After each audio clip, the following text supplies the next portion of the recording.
Manusia adalah satu makhluk yang dapat mempengaruhi maupun dipengaruhi. Manusia mempunyai perilaku, sifat, emosi, yang tentunya setiap individu itu berbeda. Akan manusia melakukan suatu respon terhadap masalah atau problem yang sedang dihadapinya. Akankah problem ini menjadi positif atau justru problem ini berdampak negatif? Namun bagaimanakah manusia membentuk suatu perilaku, emosi, dan sifat? Apakah itu terbentuk dengan sendirinya? Ataukah itu dipengaruhi oleh faktor luar? Kali ini mari kita bahas bagaimana manusia mendapatkan suatu perilakunya. Faktor apa saja yang mempengaruhi perilaku manusia, dan apakah perilaku manusia bisa dikendalikan dalam satu pendekatan teori psikologi behavioral. Halo semuanya, kenalin, aku Zagil Belti, salah seorang yang sedang mencari ilmu di Universitas Islam Negeri Sunan Kalijaga, Yogyakarta, dengan mengambil program studi bimbingan dan konseling Islam. Di dalam bimbingan dan konseling Islam ini mempelajari tentang bagaimana manusia, terutama bagaimana perkembangan individu manusia. Sehingga dalam bimbingan dan konseling Islam ini kami mempelajari tentang psikologi, namun tidak sedetail dengan program studi psikologi itu sendiri. Hanya beberapa, dan salah satunya adalah pendekatan psikologi behaviorisme. John B. Watson, salah seorang psikolog asal Amerika yang sekaligus menjadi bapak dari behaviorisme ini.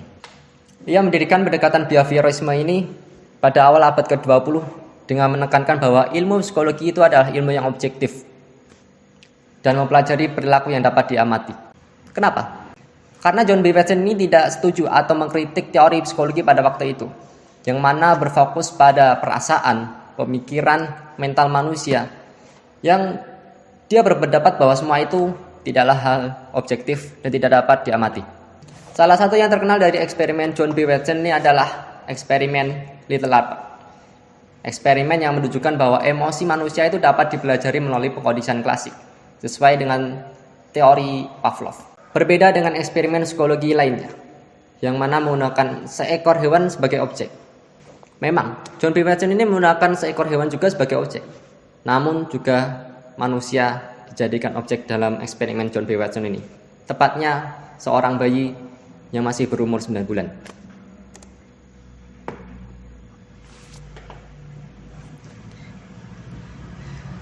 Bayi itu disebut sebagai Little Albert, sesuai dengan nama eksperimennya Little Albert. Kita panggil saja Albert. Albert pada awalnya adalah seorang bayi.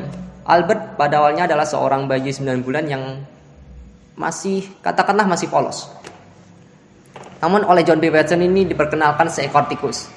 Tentu si Albert ini merespon seekor tikus itu dengan biasa saja, tidak menunjukkan ketertarikan pada tikus itu maupun tidak menunjukkan ketakutan pada tikus itu. Watson kemudian memperkenalkan suara keras, suara yang begitu keras kepada si Little Albert ini, sehingga Little Albert ini menunjukkan respon takut terhadap suara keras tersebut. Dan suara itu tiap kali dibunyikan, si Watson ini memberikan juga atau menunjukkan tikus kepada si Little Albert. Jadi bersamaan nih, ada tikus, ada suara keras yang sama-sama ditunjukkan kepada si Little Albert. Berkali-kali menunjukkan seekor tikus yang diiringi dengan suara keras, sehingga Little Albert merasa takut kepada dua hal tersebut. Dan pada suatu waktu, Little Albert diberikan seekor tikus tanpa adanya pengeras suara. Namun respon yang diberikan Little Albert ini adalah rasa takut, atau bahkan rasa takut yang berlebihan.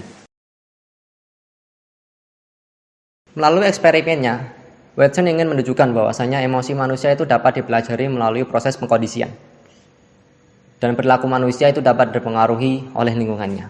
Watson percaya bahwa manusia lahir tanpa ada bawaan sifat apapun, dan sifat manusia dipelajari melalui lingkungannya dan melalui pengalamannya. Sehingga perilaku manusia itu adalah hubungan antara stimulus atau lingkungan dan respon atau tindakan. Seperti eksperimen Watson pada Little Albert tadi, yang mengkondisikan Albert untuk takut pada tikus. Sifat manusia dapat dikondisikan oleh lingkungannya, sehingga pengkondisian lingkungan itu dapat memodifikasi perilaku manusia. Setiap individu dapat dipengaruhi. Teknik-teknik yang digunakan dalam teori behaviorisme ini antara lain adalah yang pertama, teknik asertif. Teknik yang mengajarkan manusia untuk mengekspresikan perasaan dan pikirannya secara terbuka dan langsung. Teknik ini digunakan ketika manusia ingin mengungkapkan perasaannya atau pendapatnya namun terhalang rasa takut dan cemas. Teknik ini juga bisa digunakan oleh seseorang yang sedang berkonflik dengan orang lain dan mengatasi pola perilaku yang pasif dan agresif. Contohnya adalah seseorang yang memendam masalahnya terlalu berlarut-larut dan sewaktu-waktu masalah itu bisa meledak-ledak ketika sedang berinteraksi dengan orang lain. Yang kedua, teknik pengkondisian aversi, yakni teknik yang digunakan untuk mengurangi perilaku-perilaku negatif atau perilaku yang tidak diinginkan dengan cara menggunakan stimulus negatif. Contoh halnya dalam sekolah yang ada siswa yang dianggap bermasalah, maka siswa itu akan diberikan hukuman atau sanksi atau suatu stimulus negatif. Kemudian teknik desensitisasi sistematis. Teknik yang digunakan untuk manusia yang mempunyai suatu fobia atau rasa takut yang berlebihan akan suatu hal. Kemudian diselesaikan dengan konseling secara bertahap. Contohnya ketika ada seseorang yang mempunyai fobia terhadap hewan. Katakanlah hewan tersebut adalah katak.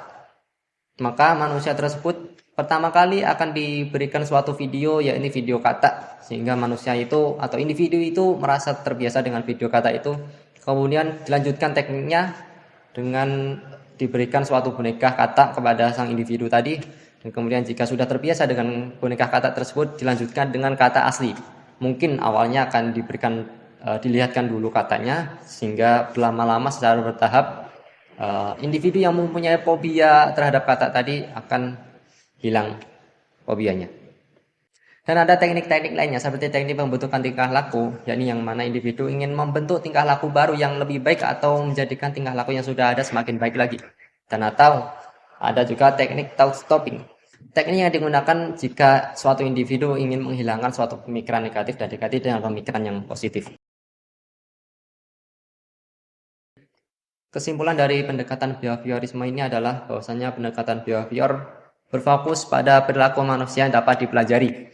Perilaku manusia yang dipengaruhi oleh lingkungan dan juga pengalamannya, dan bertujuan untuk mengubah perilaku manusia yang semulanya maladaptif menjadi perilaku adaptif atau perilaku yang diinginkan dengan menggunakan metode pengkondisian. Satu pesan dari teori behaviorisme. Perilaku, sifat yang ingin kamu buat itu tergantung di mana lingkunganmu saat ini berada. Dan hari esokmu bisa dilihat dari buku apa yang kamu baca dan dengan siapa kamu berbicara.